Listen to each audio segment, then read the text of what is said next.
परीक्षित की दिग्विजय तथा धर्म और पृथ्वी का संवाद।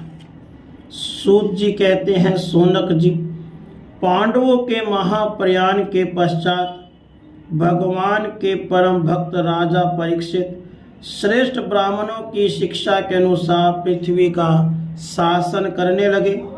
उनके जन्म के समय ज्योतिषियों ने उनके संबंध में जो कुछ कहा था, वास्तव में वे सभी महान गुण उनमें विद्यमान थे। उन्होंने उत्तर की पुत्री इरावती से विवाह किया। उससे उन्होंने जनमेजय आदि 4 पुत्र उत्पन्न किए। कृपाचार्य को आचार्य बनाकर उन्होंने गंगा के तट पर 3 अश्वमेध यज्ञ किए, जिनमें ब्राह्मणों को पुष्कल दक्षिणा दी गई। उन यज्ञों में देवताओं ने प्रत्यक्ष रूप में प्रकट होकर अपना भाग ग्रहण किया। एक बार दिग्विजय करते समय उन्होंने देखा कि शूद्र के रूप में कलयुग राजा का वेश धारण करके गाय और बैल के जोड़ों को ठोकरों से मार रहा है।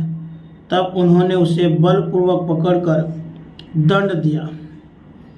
इस प्रकार वे दिन दिन पांडवों के आचरण का अनुसरण करते हुए दिग्विजय कर रहे थे। उन्हीं दिनों उनके शिविर से थोड़ी ही दूर पर एक आश्चर्यजनक घटना घटी। वह मैं आपको सुनाता हूँ।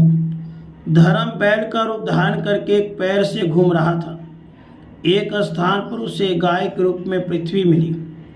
पुत्र की मृत्यु से दुखिनी माता के समान उनके नेत्रों से आंसुओं के झरने झर रहे थे।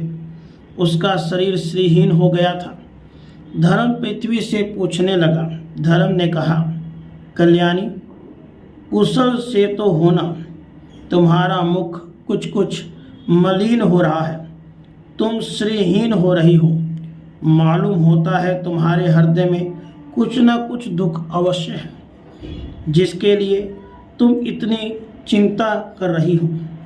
पृथ्वी ने कहा, धर्म, तुम मुझसे जो कुछ पूछ रहे हो वह सब स्वयं जानते हो। जिन भगवान के सहारे तुम सारे संसार को सुख पहुंचाने वाले अपने चारों चरणों से युक्त थे, जिनमें सत्य, पवित्रता, दया, क्षमा, त्याग, संतोष, सरलता, सम, दम, तप, समता, तितिक्षा, उपरति, शास्त्र विचार, ज्ञान, वैराग्य, ऐश्वर्य, वीरता, तेज, बल, समृद्धि, स्वतंत्रता, कौशल, कांति, धैर्य, कोमलता, निर्भीकता, विनय, शील, साहस, उत्साह, बल, सौभाग्य, गंभीरता, स्थिरता, आस्तिकता, कीर्ति, गौरव और निरहंकारता, ये 39 अप्राकृत गुण तथा महत्वाकांक्षी पुरुषों के द्वारा वांछनीय और भी बहुत से महान गुण उनकी सेवा के लिए नित्य निरंतर निवास करते हैं।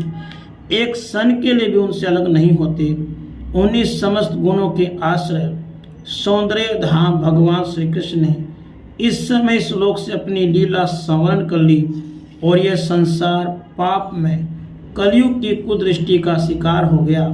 यही देखकर मुझे बड़ा शोक हो रहा है।